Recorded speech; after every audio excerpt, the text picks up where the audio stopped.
I'm recording this video from the front cameras of the iPhone 17 Pro Max and the Galaxy S25 Ultra at 4K 60 FPS. Both are the latest flagships from Apple and Samsung, and I'll be comparing the cameras thoroughly so that you can decide which one is better. I won't be talking about the specs much. Instead, I will show you the real samples taken from both the phones. This is the sound and video quality from both the devices.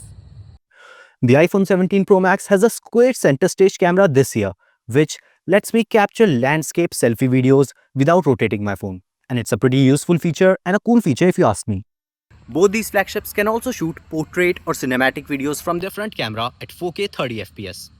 But as I showed you earlier, the iPhone 17 Pro Max can shoot landscape videos while keeping the phone upright. And it's for every selfie mode, whether it's photo or video. Here are some selfies I captured.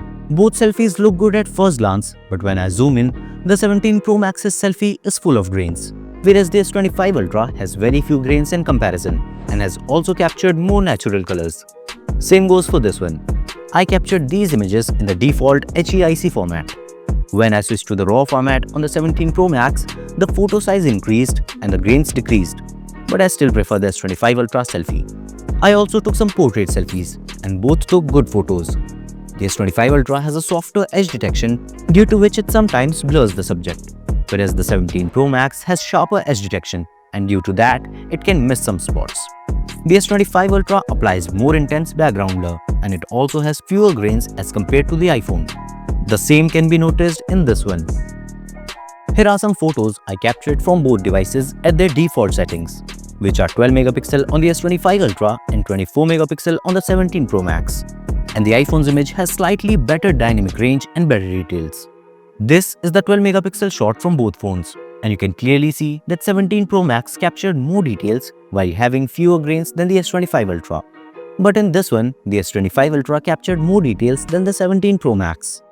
I also took a photo with the maximum resolution offered on both, 48 megapixel on the 17 Pro Max and 200 megapixel on the S25 Ultra. There's no major difference in sharpness or details between the two, only the color tones are slightly different. Here are some portrait images captured from both phones. Zooming in, you can notice that the S25 Ultra has applied blur on this portion of the face, whereas the iPhone has managed the blur more accurately. Same thing happened in this photo. The S25 Ultra again messed up the edge detection, whereas the iPhone 17 Pro Max not only nailed the blur, but it also retained more details in this image. These are some ultra-wide shots. There isn't much difference here in terms of details or quality. However, the iPhone's picture has more exposure, due to which the black clothes look grainy. In this indoor shot, the iPhone 17 Pro Max took a better photo with balanced exposure. I captured this macro shot at 2x. The iPhone has enhanced the colors while the Galaxy captured more natural colors, and it also has better clarity out of the two. Here's another macro shot I took of a tiny sugar grain. This time, the 17 Pro Max captured more natural colors, but the S25 Ultra again captured better details. Here are some zoom shots. This is at 1x. This is at 2x. As we get to 4x, it's clearly visible that the iPhone is taking more detailed shots. This is at 8x. And this is the maximum zoom offered by both phones, 100x on the 25 Ultra and 40x on the 17 Pro Max. You can notice that the iPhone has captured a natural image, whereas the S25 Ultra has an overprocessed image. Same thing with this sample.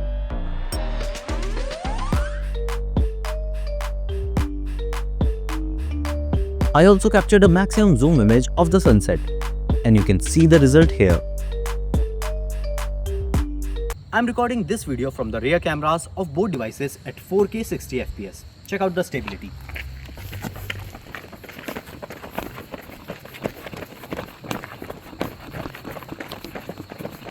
Both the iPhone 17 Pro Max and the S25 Ultra can also record 4K videos at up to 120 FPS.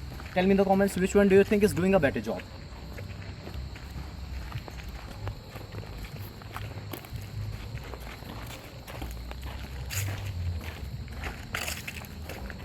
The Galaxy S25 Ultra additionally offers 8K video recordings from the rear cameras at 30 FPS.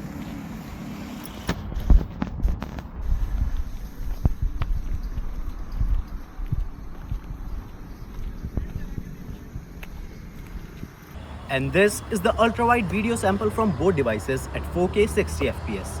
But The iPhone 17 Pro Max offers a wider frame at 0.5x as compared to 0.6x of the S25 Ultra.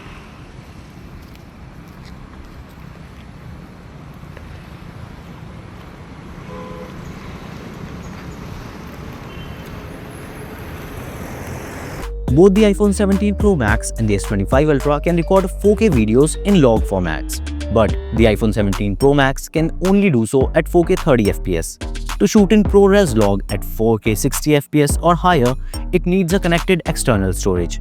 Now, I'm not sure if the 17 Pro Max with 1TB or 2TB storage also have this issue, but the one I have with 256GB does have this issue.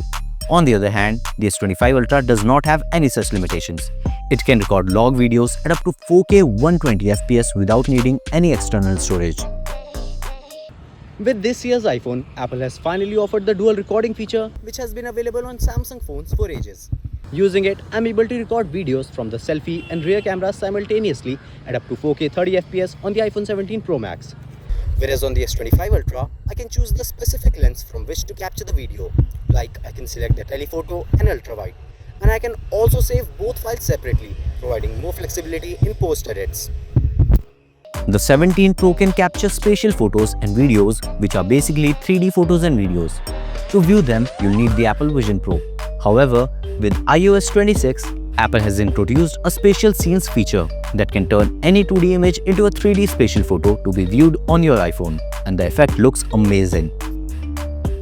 The S25 Ultra also has an additional camera mode called Single Take that captures multiple photos, boomerangs, and videos at the same time with just one tap of a shutter button.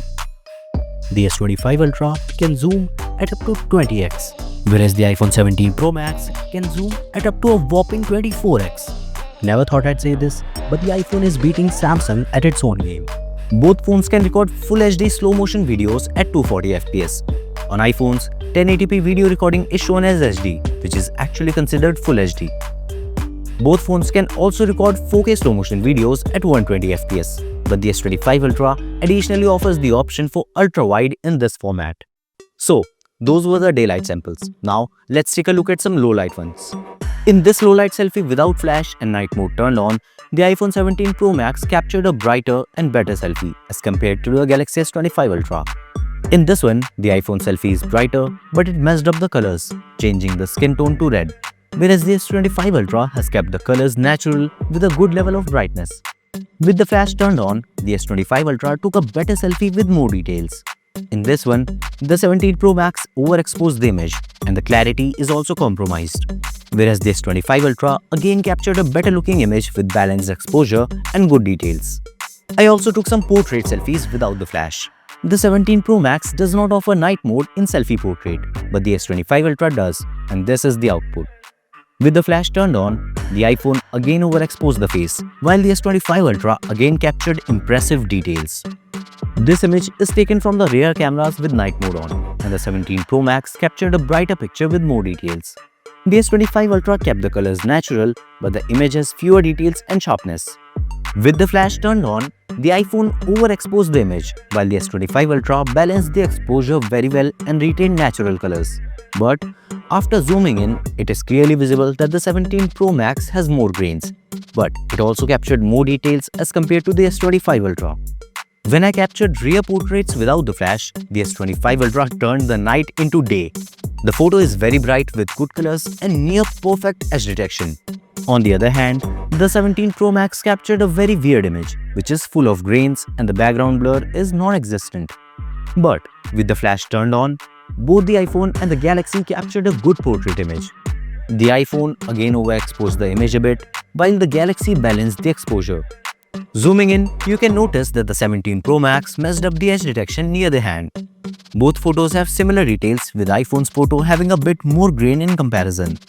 And this is the low light video quality from the iPhone 17 Pro Max and the Galaxy S25 Ultra 4K 60fps with both of their flashes turned on.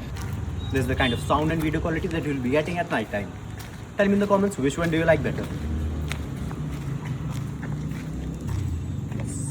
So, after testing the iPhone 17 Pro Max and the Galaxy S25 Ultra side by side in almost every condition, daylight, low light, selfie, portrait, photos, videos, it is clear that both of these flagships have their strengths and weaknesses.